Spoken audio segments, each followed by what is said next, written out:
Coming to you from the Forge of Freedom studio in the heart of America. A podcast dedicated to preserving freedom and inspiring personal success. Freedom is born and lives through you, the individual, and it dies in the shadows of tyranny. Motivating our listeners to become well-rounded, freedom-minded people with the body of an athlete, the mind of a stoic, and the spirit of a warrior. The tree of liberty lives on through you, the Forge of Freedom. And now here's your host, Alex Ooley. Hello, everyone, and welcome to the Forge of Freedom podcast. I'm your host, Alex Ooley, and this is episode 21 of the Forge of Freedom. Today, we're going to be talking about a firearms-related topic, getting into our Monday Gunday topic for the week. We're going to be talking about armed teachers in schools. And to discuss this topic, I have Mike Ooley back in the studio. Mike, welcome back to the show. Hey, how you doing? Thanks for asking me to be here. Yeah. Looking forward to our discussion today. Mike is becoming a regular guest on the show by this point, but for those of you who don't know, Mike is my father, and he's also an attorney and a firearms instructor, but also relevant to today's discussion. Mike is a former school board member from a school corporation here in Southern Indiana. So we're going to talk about sort of big picture here.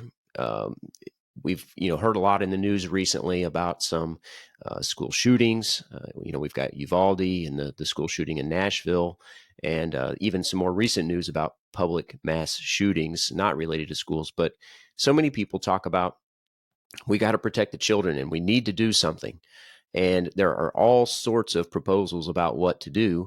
And from our perspective, most of them have little or nothing to do with actually protecting children. So we want to get into that a little bit today and talk big picture about what should we be doing to protect children in schools, but also some specific legislation that passed here in Indiana. So, Mike, I guess I'll start out with you.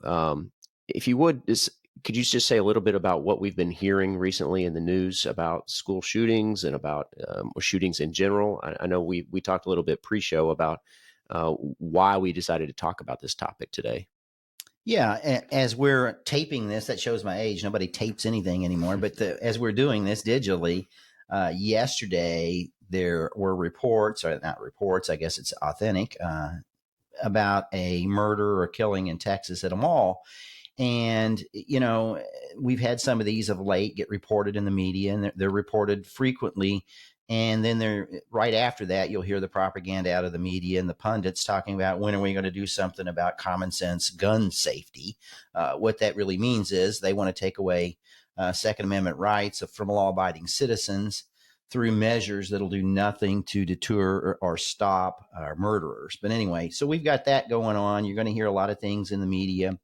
But what's important, a couple things I want to just talk about just a little bit. I think the media sometimes wants to just scare people so that they'll support these, quote, common sense gun safety laws, end quote.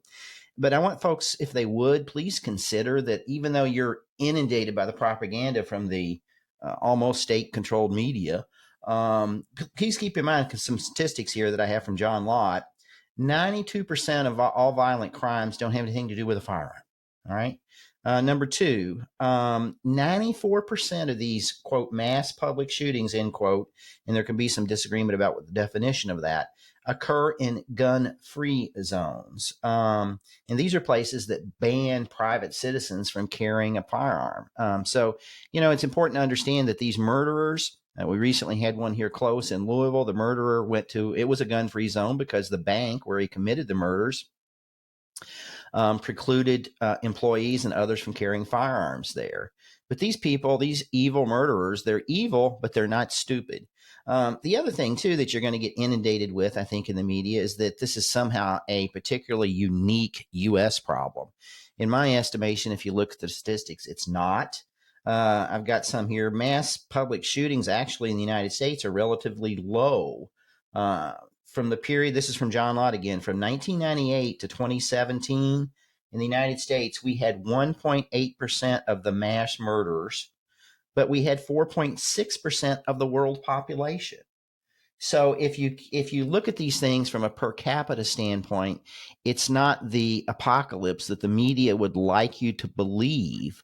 And keep in mind, the media needs you to believe that there's apocalypse going on in order to draw you in emotionally, so you'll support some of these, quote, once again, these gun safety measures. It's important that they do that. And if you really check, you'll see, for instance, recently there were shootings in Serbia. There was a church shooting in Germany, and you won't see those all over the news because they don't want you to pay attention to those. And I would submit to you that there are lots and lots of countries that have a higher per capita incident of mass shootings, mass murders than the United States. And one last thing, and I'll get off my high horse about this. Most of those countries have far more, not most, they have far more extensive gun control laws than the United States. So keep that in mind as you're inundated with this, a lot of this propaganda that comes out of the media. But here's the good news. If you want to do something, we all want to do something to reduce these murders. There's no question about that. And that's why we're here, is to talk about real solutions to the problem, not private background checks and elimination of so-called assault rifles, end quote, but something that'll actually help the situation and keep kids safe. And that's a lot of the problem, right? Is that so many of these solutions that politicians propose are not solutions at all. They're just political tools to say we did something about this, or we passed legislation, or we fought for it. But they're not really going to do anything or have any effect. And one example of this is there are always calls for so-called assault weapons bans. You want to say a little bit about that, Mike? Well, I'm not sure. I mean, we can go. That's a whole show. These, quote, assault weapons, end quote. But I think one of the things we were talking about before is like what happens in Congress. Some of these congressmen, congresspersons, I'm not sure what the correct pronunciation there, senators. We were talking about the fact that legislation is introduced, for instance, for a national reciprocity. Well, you can introduce national reciprocity if you want to, but it's not going to get anywhere in the Senate. If it were to get out of the Senate and the House, Biden would veto it. So these people in our national legislature, the federal legislature, are just pandering for votes. They're not really interested, at least in my mind, and to a great extent, in trying to accomplish anything worthwhile. If they were, during the first 2 years of the Trump administration, we would have had, if you support it, and that's another show, if you supported national reciprocity, they would have passed it when they could have, not when they can't. And just, trying to, once again, that's propaganda as well from the right. Yeah. So here you're talking about Republicans and the right in terms of Congress and sort of pandering to their voter base, proposing legislation when it has no chance of passing.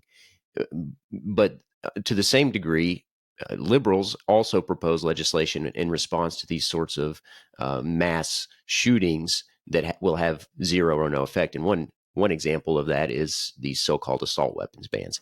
But the good news is, and we'll get to this here in a little bit, there was some legislation, there was a legislator here in Indiana who got something done here in Indiana, and we'll talk about that here shortly. But one thing you mentioned were some statistics from John Lott, who runs the Crime Research Prevention Center at crimeresearch.org. And I think you said something like the U.S. is accountable for 1-point-something% of the mass shootings worldwide, but has 4% of the population. So obviously the United States is underrepresented in that degree.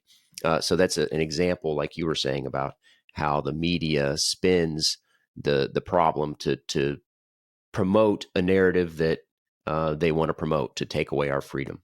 So that's partly why we're doing this here today, to sort of combat that narrative and to talk about what solutions there may be to this problem, because I think everybody sees that it's a problem and wants to protect children. I don't think you would ask anybody on either side of the political aisle that would say any differently. So go ahead. Yeah, we want to do something that really matters and really has an effect. And you mentioned the quote assault weapons ban that was passed during the Clinton era.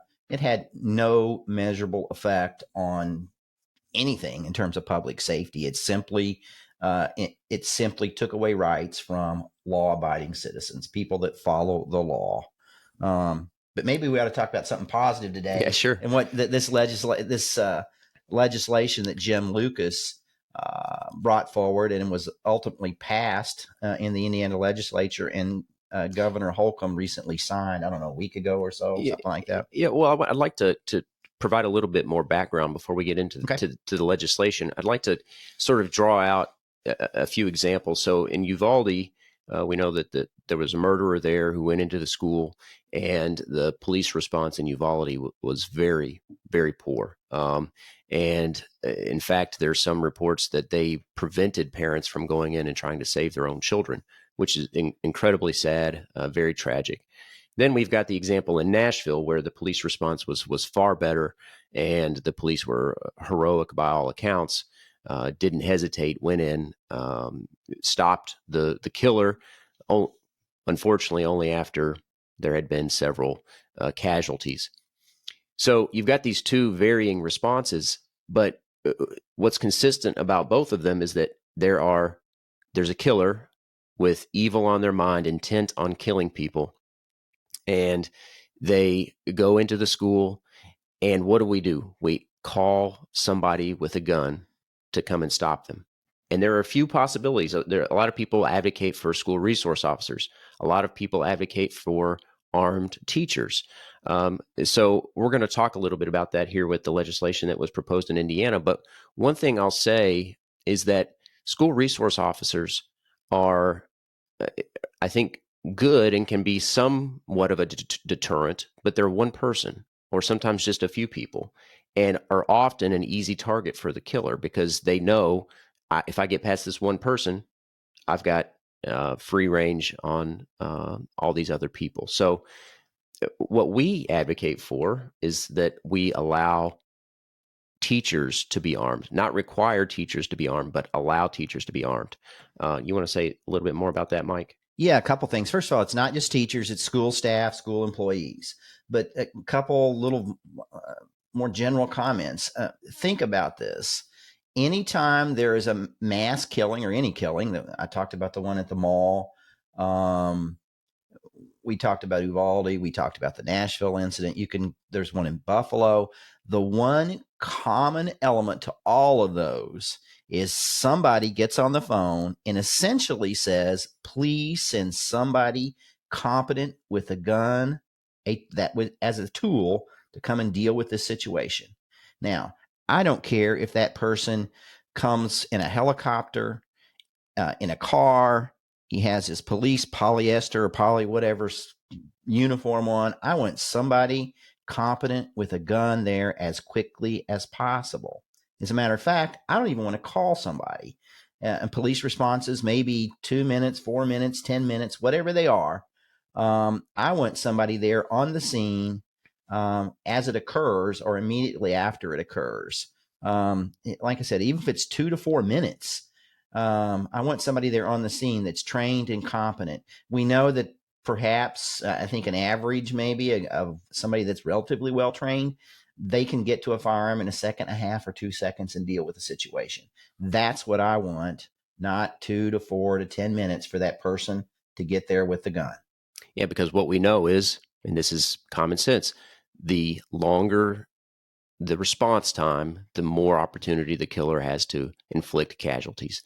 So police are trained not to wait to go in. They need a rapid response. As soon as somebody's on scene, they go in. So we might as well have people on scene, i.e. teachers, school staff, etc., who are able, willing, and trained to respond immediately, or at least within a minute or two. Yeah. And I want to talk about something else. We in our firearms training classes, we always talk about avoidance is the key, awareness and avoidance of a situation. We never want to use a firearm in self-defense if we don't have to. These killers, like I said earlier, they're evil, but they're not stupid. And we see time and time and time again, they avoid locations, gun-free zones where private individuals are armed. The simple fact that a school board allows and provides for the potential for teachers to be armed and trained will serve as a deterrent to these evil folks to even come to that particular school. So I would submit, because we know that they try to avoid those situations. They want to go to places where they know there's not a gun, so they can reap so they can carry out their evil intent. So I think it's important as a deterrent effect as well. And I want to point, that's a good point. And I want to point out an article, again, bringing up John Lott here. And this is actually stems from an interaction that Representative Thomas Massey had in D.C. with another representative at the Capitol about guns in schools. And John Lott points out that when you look at the Covenant school shooting in Nashville, Tennessee, where 6 people were killed, that killer actually apparently scoped out at least 2 other locations and decided not to go there because they had significant security, or the security was too great to do what she wanted to do.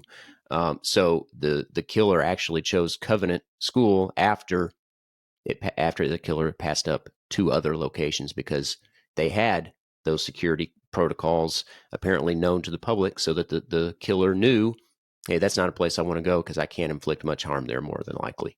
Yeah, we know from looking at these manifestos or diaries from these murderers that they seriously, and it's a bright line for them, these gun-free zones. They take that into consideration. So if we look at those, the government, a lot of times in the media, doesn't want us to read these diaries and these manifestos because it takes away from their gun narrative, promulgating these gun control laws that they want to pass that'll have no effect except on law-abiding citizens. So yeah, that's important to remember. Time and time again, we see that. And I'll link to this article in the show notes. It's from crimeresearch.org, and I'll link to that if you're interested in reading that article.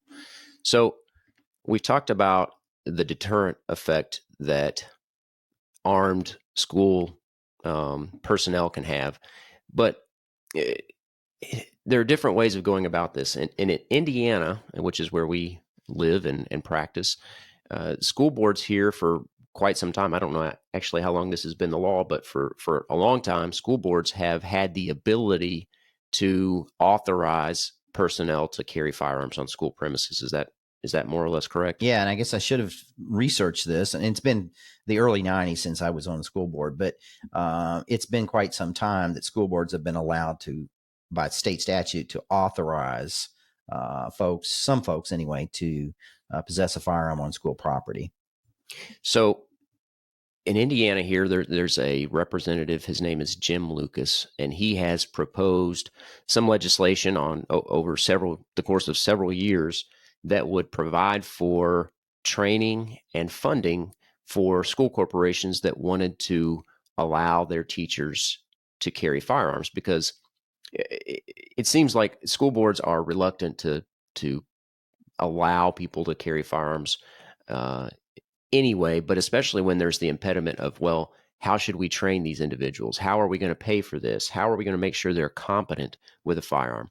Well, Jim Lucas has proposed this legislation that takes that concern off the table and helps school boards adopt a policy that would promote armed teachers. So you want to say a little bit about that, Mike?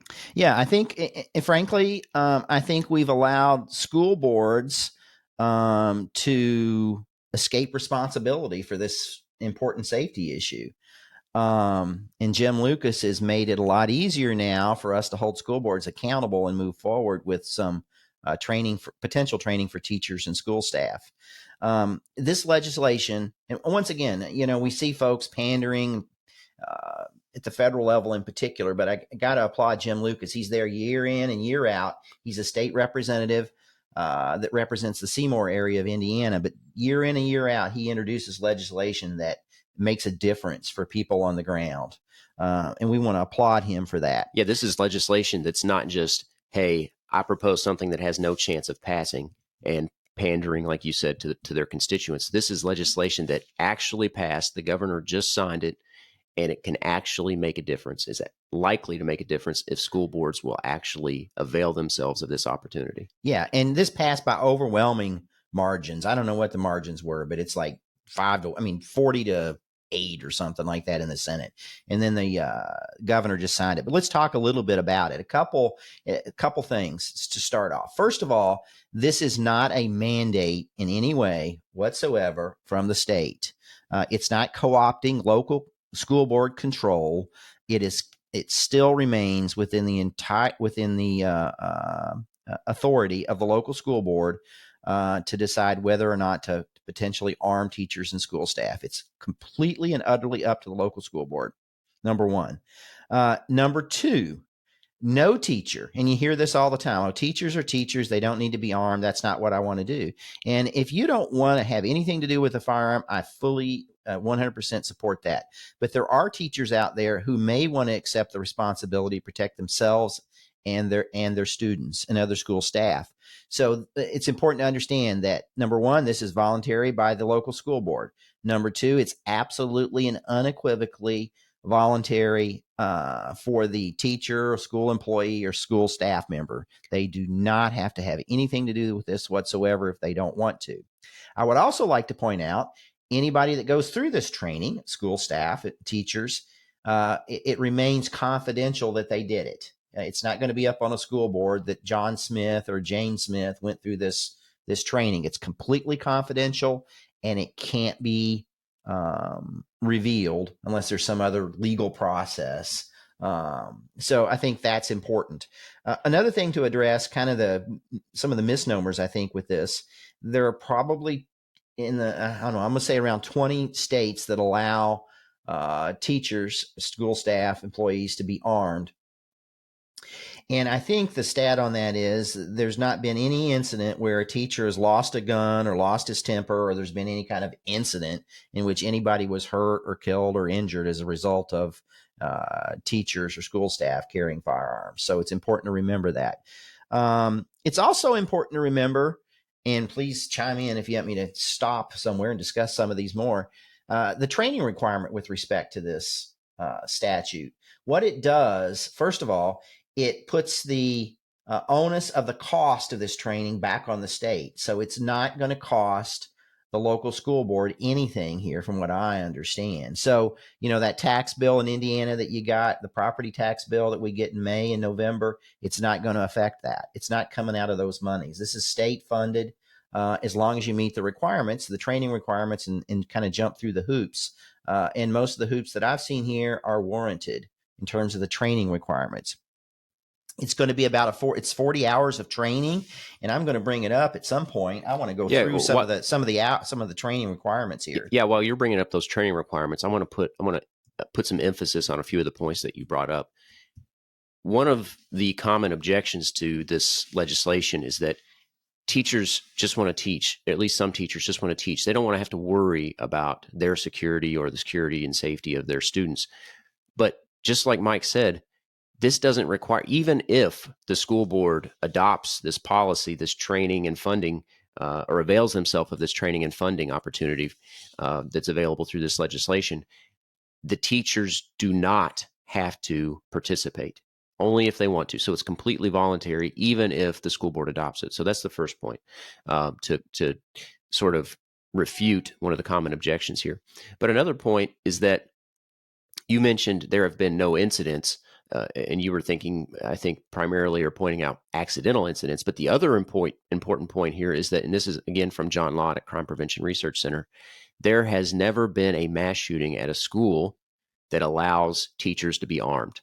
So that, I think, shows to a large degree that these policies have a significant deterrent effect. And part of that is the shooter doesn't know who is not armed, which is also a component, not only to protect the privacy of the teacher. This legislation doesn't reveal the identity of the people who participate, but it also, that's important because the shooter, the potential killer, doesn't know who is potentially armed. So there's a few important components to that anonymity as part of the legislation. Yeah, and I think it's the reason I pointed out the safety aspect of this. I think a lot of school board members think it's kind of like the general public. It'll never happen here. So that's in the back of the school board member's mind. We'll never have that mass killer or mass murder incident here, but we might have that negligent discharge by the teacher, or the teacher may let a student get a hold of the firearm, and that'll, the school boards don't want to take responsibility because they think that's more likely. But the fact of the matter is, it isn't likely because it hasn't happened. All right, so Mike, I think you got the legislation pulled up there, and this is House Bill. It was proposed as House Bill 1177. If anybody wants to look it up, and we're actually looking here at the bill itself, and we're going to talk about the training requirements here. So you want to say a little bit about that, Mike? Yeah, and we're generally speaking not crazy about state mandated training for anything because it's usually dumbed down and not effective, and lots of what we can get into that. And I want to say this too. I'm sorry to go pause. ahead. So we're not in favor of state mandated training, and school boards are still, of course, allowed to authorize people to carry without engaging or availing themselves of this legislation. So they could allow people to be armed with no training if they wanted to. Yeah. But this legislation provides training that would help them ensure that people are properly trained that are going to be carrying inside the school. Yeah, and I mean, the school board could authorize people to train and say, "Hey, you've got to do 80 hours of training at gun sight." Mm-hmm. Hey, would that be a squared away person to have in your school? Yes, yeah. They could do that, but the school would have to pay for that training, or the individual teacher, which is not,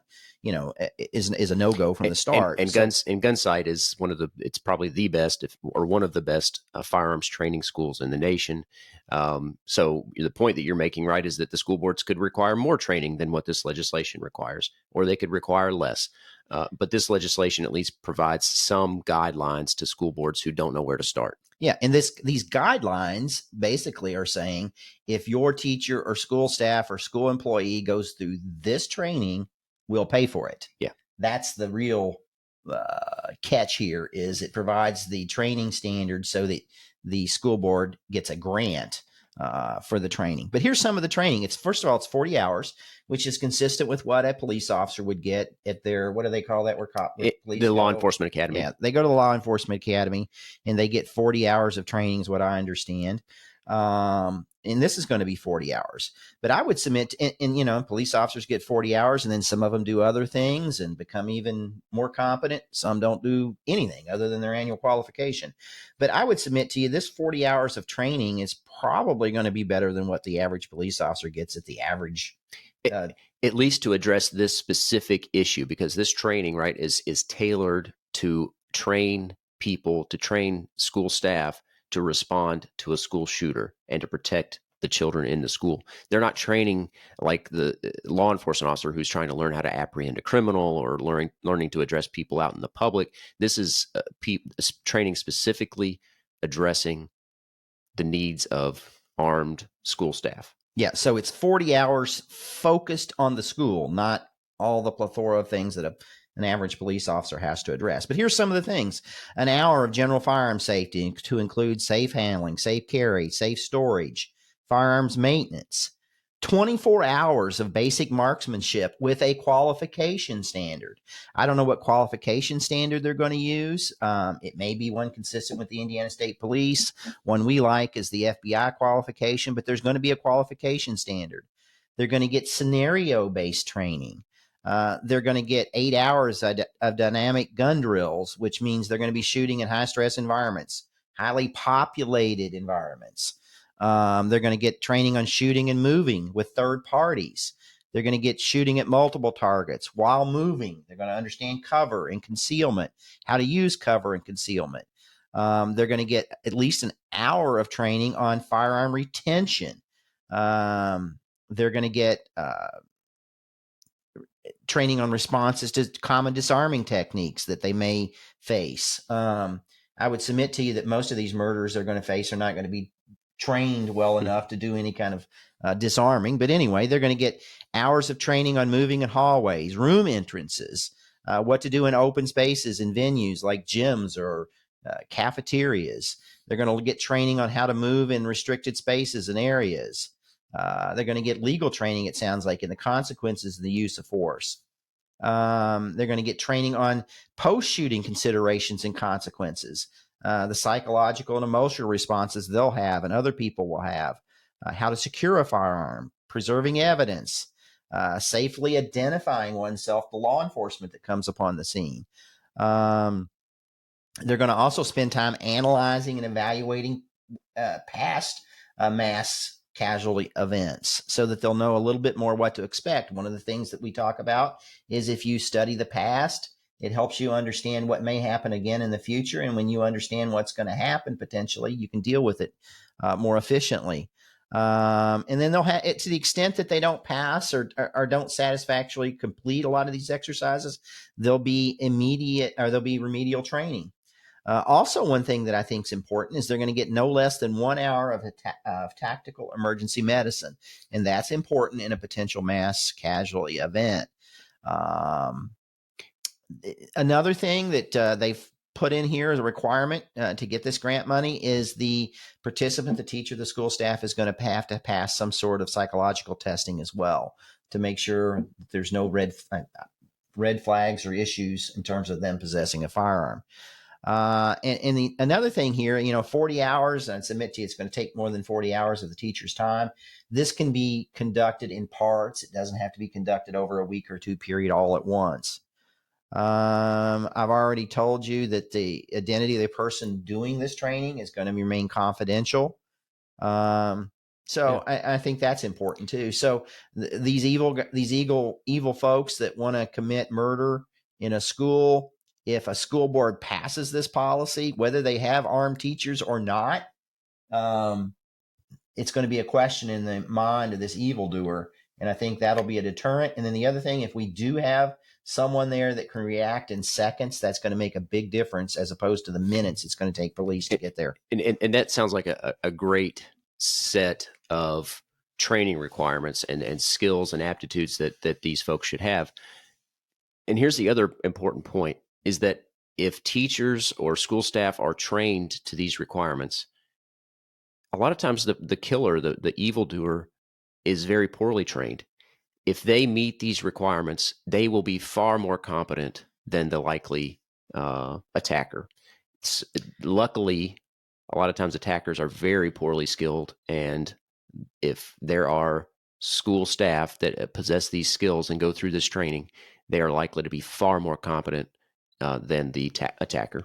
Yeah, what's important to me too here is if you have a teacher or a school employee that wants to do this, they're gonna be a responsible person that they want to undertake this responsibility, and they're going to be motivated because you can't. That's hard work to go through 40 or 50 hours of this training that I've kind of outlined here real briefly. And I'm sorry to kind of be boring about that, but I think it's important for people to really hear the extensiveness of the training that these folks are going to go through. And they've got to be motivated and focused to want to do this. And I can tell you, of course, my children are in their 30s now, but if I had an elementary age child, I would feel, I know a lot of teachers that, if they had this training, I would be absolutely much more at ease with my child going to that school.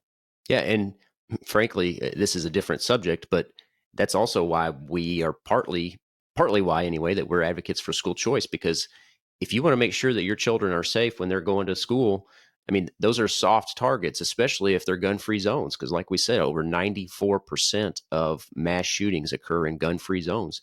So if the school board takes the responsibility, takes the initiative to avail themselves of this legislation, to train teachers and school staff to take part in this, that's going to make the school a much harder target, and the children in that school will be much, much safer. That's if you're not involved in local school board politics, I'd encourage you to get involved. Let the school board know you expect them to take advantage of this opportunity, because there's no cost to them for doing it, just the political cost of getting it passed. And they should be taking advantage of this opportunity. I don't think there's any political cost if this is properly articulated and explained to the public. I can't imagine. Well, there's always some. That's why we have mothers against whatever they're against. Common sense, or gun safe, whatever they're called. That's why we have those groups. But I can't imagine, on balance, that the vast majority of people wouldn't support this. Because, I mean, think about it. There are all kinds of, I can think of teachers right now that if they had this training, I know they're going to be squared away. And, it's just going to be a safer environment if you've got somebody there that can handle the situation if it comes up. And if you have school board members who know about this and refuse to take advantage of this opportunity, they should be voted out. They should be voted off the school board. So, and that can only happen if people get involved in their local school boards. So we're talking about Indiana here today. This is Indiana specific legislation, but if you're in another state, get involved. This is the importance of getting involved at the state level too. Here in Indiana, we have a few state level gun organizations. The 2A Project is one of them. The NRA is engaged here through their grassroots organizations. Talk to your representatives, encourage them to pass legislation like this. And if they do, get involved with your local school board, particularly to help to make sure they avail themselves of this. Yeah, I mean, think about this. Like I said, lots of squared away teachers out there. Don't we want to give the teacher that wants to volunteer and wants to do this? Okay, don't we want to give them the opportunity and the education and the skill development to be able to take this responsibility if they want to do it? I would rather those squared away teachers have a firearm than a chair or a book or whatever to defend against these evildoers. It's just crazy in my estimation not to consider this seriously. If you're a school board and you don't air this out, I mean, it's just absolute.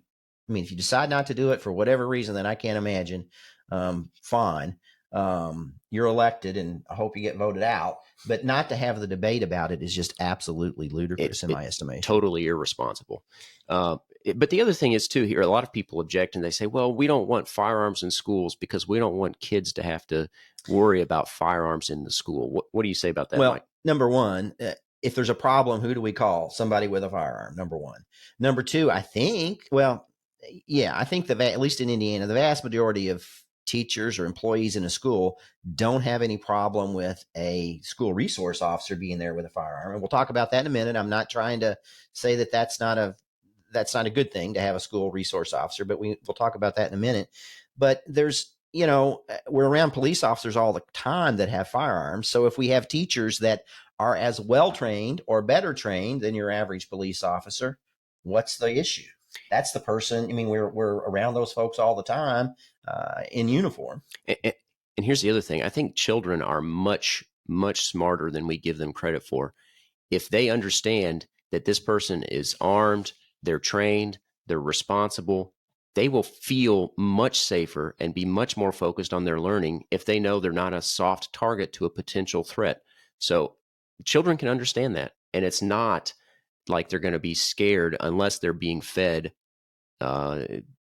information that is frankly incorrect, false, and meant to stir up fear. Yeah, it's interesting. This legislation, I didn't mention this, but this particular legislation also tasks, I think, the Department of Education, the state police, to come up with educational material. This is not some sort of safe storage law that mandates safe storage, but it tasks those two entities to come up with educational material to provide to kids about what to do in the event that they encounter a firearm or what to do at home, best practices. It's simply educational. And we know the Eddie Eagle program with NRA, stop, don't touch, leave the area, tell an adult, that sort of thing is incredibly useful to explain to kids and teach to kids. And we find that they generally will do that if things aren't a mystery and we talk to them about it. Yeah, the fear, anxiety those things stem from not knowing what to do and not knowing how to respond. And I think that if you give children the knowledge and the know-how about what's going on, that will actually have the opposite effect. Yeah. Can I talk a little bit about a couple other things that I think come up? Sure. Number one, the school resource officer. Got nothing, it's probably somewhat of a deterrent. But in certain respects, keep in mind there's some downsides to exclusively relying on the school resource officer. Just like we see in the general public, police can't be everywhere. It's sort of a well-worn, beaten cliche, but when seconds count, the police are only minutes away. And that's no diss on them. That's just nobody can be everywhere all the time. And none of us want a police officer 2 feet away from us all the time anyway. Well, and frankly, you don't know which officer is going to respond. Is it going to be the ones that responded at Uvalde and allowed the murders to keep going? or is it going to be the ones that showed up at Nashville and stepped in? So even the best ones, the ones that stopped the Nashville shooter, could only be there so quickly. They can't be everywhere all the time, like you said. Yeah. But a few things about our school resource officer. Number one, any evildoer or murderer is going to have a tactical advantage because generally, maybe not even generally, always, the school resource officer is in uniform. So they're in the typical police uniform, and essentially it says, hey, shoot me first, is what that means. So if you're going to have a school resource officer, that person should probably not be readily identifiable in my estimation. But anyway, that's an issue. Tactical disadvantage, the kind of shoot me first mentality that the evildoer is going to have. And then the other thing is, I mean, think about this. After 9/11, we began an air marshal program for aircraft. The air marshal on those aircraft doesn't wear a polyester uniform with a big badge that says shoot me first. They're unidentifiable, low key. It's probably difficult to even pick out an air marshal on an airplane if there is one on the airplane. So why wouldn't we want to do that with regard to school resource officers? And the same reasoning also applies to this program. We don't know if there's a trained armed teacher in that school. As a matter of fact, there may not be, just like there aren't air marshals on every aircraft. So it would work in a parallel manner. Well, and in fact, the school board could adopt this policy and allow teachers to be armed and school staff to be armed, but then no teachers or staff avail themselves to that opportunity. Nevertheless, if the school publicizes that policy, that's going to have some deterrent effect, even if nobody takes advantage of it. Yeah, today, when you get on an aircraft, there may or may not be an air marshal on that aircraft. So anyway, I think that's important. The other thing that I'll mention is just the monetary thing. There was the Nashville murders at the school down there. The governor down there has proposed, don't quote me, but I think putting a school resource officer in every school. Okay, that's fine. I don't think it's as good as this legislation, not even close, but that helps him politically, which is, we've got to do something mentality. So like most politicians, what do? They make a proposal, and I think it's going to cost the state of Tennessee $200 million or something like that. So that's what politicians do. They spend your money. It's not theirs. And if the people of Tennessee want to do that, that's fine. I'd suggest the people of Tennessee ought to consider Jim Lucas's legislation to fix the problem. Because, and I get this from Jim Lucas, and I can't imagine it's not well researched and authentic, but he indicates that you can train 40 staff to this standard for the cost of funding one school resource officer. For 1 year, the annual salary of a school resource. So you have 40 trained staff forever, or for as long as they're employed, whereas for the same cost as one school resource officer for 1 year. So, assuming that's true, or something's nearly close to that is true, I can't imagine if you're a school board member, how you could not move forward with the tools Jim Lucas is giving you. And these tools are provided at no cost to your local property taxpayer. And I want to emphasize this point because you get 40 times the manpower, the 40 times the effect of one school resource officer. And these 40 staff members are going to be better trained than that one school resource officer, more than likely, unless that one school resource officer has sought out training on their own. So not only is, even if they were all the same skill as a school resource officer, you would have 40 times the power. And on top of that, they're going to be more well-trained, more than likely. So it's even more than that. Yeah, only government would decide to spend 40 times the amount of money necessary to address a problem than is necessary. But we hope, at least at the local school level, smarter minds will prevail, and they'll at least seriously consider this. I keep asking, just seriously consider this. Seriously consider it. Get well-informed people to inform you of the pros and cons, and I'm fine with that. I can't imagine any person with an IQ over 50 that wouldn't decide to move forward. The other thing I want to mention too, and we talked about this with respect to law enforcement, but it goes for school resource officers as well. They can't be everywhere all the time. And that's illustrated by the Parkland school shooting. They actually had a school resource officer in Florida at the Parkland school. And I think he was in the neighboring building or something. I can't remember, but he wasn't there to respond. So the school resource officer can't be everywhere all the time, just like law enforcement. They're easily identifiable. They're the first target if the shooter has done any planning or research. And in Indiana, at least, if school boards adopt this policy and avail themselves of these training opportunities, you're going to have far better trained individuals to respond. Yeah, and I want to go back to the time in the Army or military. We've kind of come to the consensus in this country that a voluntary military is a better military. It's a more professional military. The folks that are in the military want to be there. They do a better job, as opposed to a draft sort of situation where people are forced to do things. These are teachers that want to do this. If they do it, it'll be completely voluntary. I would submit to you they'll be very motivated and incredibly competent when they're done. Yeah, and that's a great point. And here's the other thing a lot of people don't realize, and we'll wrap up here in just a minute. Law enforcement have no duty to protect you. The United States Supreme Court issued an opinion some years ago that said law enforcement has no duty to protect you. So hopefully the person that shows up feels like they have a moral obligation to do so, but they don't have any legal duty to protect anybody. So when they show up, like we said, it may be the good ones that showed up in Nashville. It may be the ones who didn't do so well that showed up at Uvalde. There's no duty to protect. And there's no person that cares more about their students probably than the teacher and the parents. So I think this is, like you said, Mike, it would be crazy for school boards not to consider this and ultimately adopt these policies. Yeah, we always talk about first responders, and the media wants us to think that first responders are the police or the fire department or the paramedics or EMTs, and that's fine. And but in our estimation, you are the first responder, and we want that first responder who's trained and competent to be there as quickly as possible. And particularly if you have kids, if somebody's there within 2 seconds or 10 seconds or 30 seconds, that's surely a whole lot better than 2 to 15 minutes that these other first responders will show up in the right uniform. That's what just boggles my mind, that we've somehow pigeonholed this debate based upon the assumption that we've got to have people in a certain uniform and with a badge to show up. I want competent people there as soon as possible. Yeah. So I think that's where we're going to wrap things up, Mike. And I just want to sort of circle back to the beginning of our conversation. There's been a lot of discussion about do something, and politicians need to do something to stop these sorts of tragedies.